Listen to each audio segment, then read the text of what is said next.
Assalamualaikum warahmatullahi wabarakatuh. Perkenalkan, saya Aulia Syahriani dari Sistem Informasi Reguler 3C.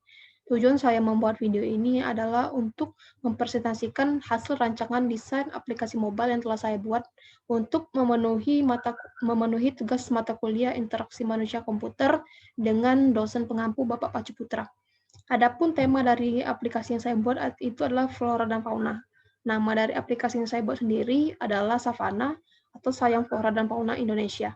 Nah, tujuan saya membuat aplikasi mobile ini sendiri dilandaskan dengan kekhawatiran saya terhadap flora fauna Indonesia yang terancam punah.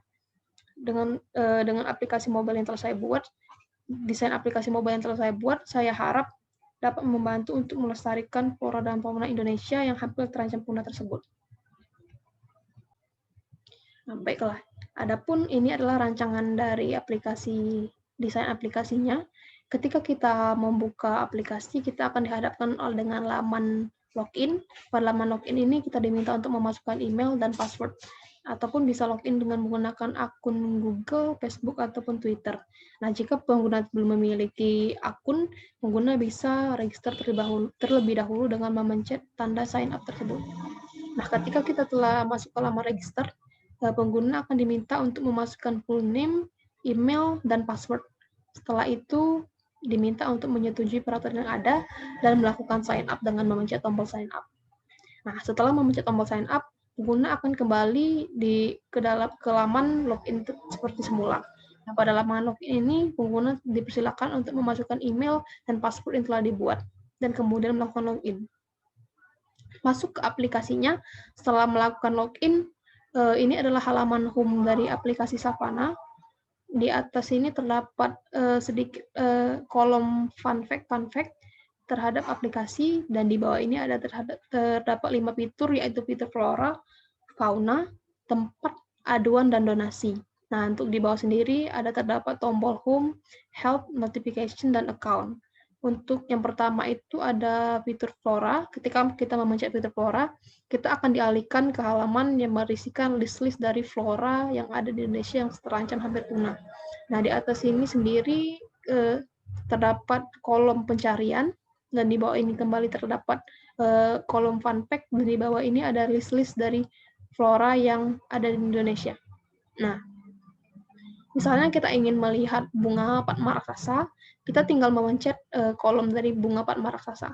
Dan kita akan dialihkan halaman yang berisikan sedikit penjelasan tentang bunga Padma raksasa ini sendiri. Di sini terdapat gambar bunga Padma raksasa, di sebelah kanannya terdapat taksonomi dari bunga tersebut, dan di bawah ini sendiri terdapat sedikit penjelasan mengenai bunga Padma raksasa. Nah, ketika kita kembali, kita tinggal memencet tombol berikut ini, dan kita akan dialihkan ke halaman yang sebelumnya.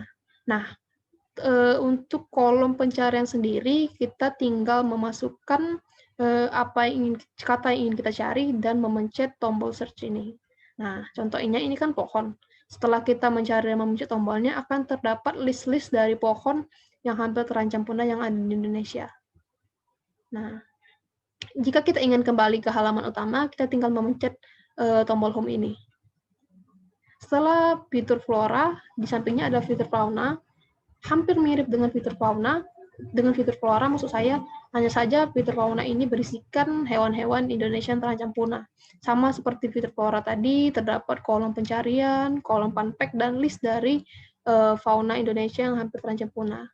Ketika kita ingin melihatnya lebih jelas lagi, contohnya itu hewan anoa, kita tinggal memencet kolomnya, dan sama seperti fitur flora tadi, akan terdapat sedikit penjelasan mengenai fauna yang kita pilih. Selanjutnya itu sendiri ada fitur tempat. Pada fitur tempat ini dibagi menjadi 3, yaitu cagar alam, taman nasional, dan kebun binatang. Saya akan mencontohkan ketika menggunakan cagar alam. Nah, pada cagar alam sendiri, kita akan dihadapkan terhadap list dari cagar alam yang ada di Indonesia. Cagar alam ini,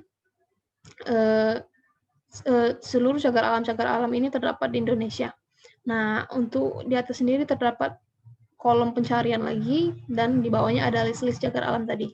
Misal kita ingin melihat lebih jauh tentang cagar alam hutan pinus jantung, kita pencet saja, kita akan dihadapkan dengan halaman yang berisikan penjelasan lebih lanjut terhadap cagar alam tersebut. Nah, di atas ini terdapat peta yang menunjukkan lokasi dari cagar alam. Di bawahnya terdapat foto-foto yang berisikan sedikit informasi terhadap cagar alam tersebut, dan di bawahnya terdapat penjelasan yang berisikan penjelasan mengenai cagar alam hutan pinus Janto Aceh. Untuk Taman Nasional Kebun Binatang sendiri pada dasarnya sama saja terhadap cagar alam. Laman-lamannya hanya saja ini berbeda, yaitu cuman yang ini adalah Taman Nasional, sementara yang ini adalah kebun binatang. Untuk fitur selanjutnya yaitu adalah aduan. Pada fitur aduan ini, pengguna dapat mengadukan segala tindak kejahatan mengenai flora dan fauna Indonesia yang terancam punah. Nah, pengguna diminta untuk mengisi nama, email, nomor telepon, alamat aduan, dan bukti dari aduan pengguna. Buktinya itu bisa berupa video ataupun gambar. Selanjutnya itu adalah fitur donasi. Untuk fitur donasi sendiri, pengguna akan dihadapkan terhadap list-list donasi yang ada, seperti koin untuk gajah Sumatera, cinta untuk Anoa, dan orangutan tanggung jawab kita. Nah, jika pengguna ingin melakukan donasi, pengguna tinggal memencet tombol saya ikut ini.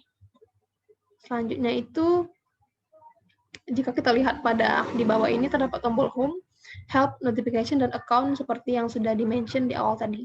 Ketika kita memencet tombol help, kita akan dibawa ke halaman bantuan ini yang berisi halaman bantuan. Pada halaman bantuan ini dibagi menjadi 3, yaitu aduan, donasi, dan akun. Nah, dari masing-masing ketiga ini terdapat bermacam-macam bantuan yang dapat dilihat oleh pengguna. Selanjutnya itu adalah halaman notification. Pada halaman notification ini terdapat notifikasi jika pengguna ini telah melakukan donasi.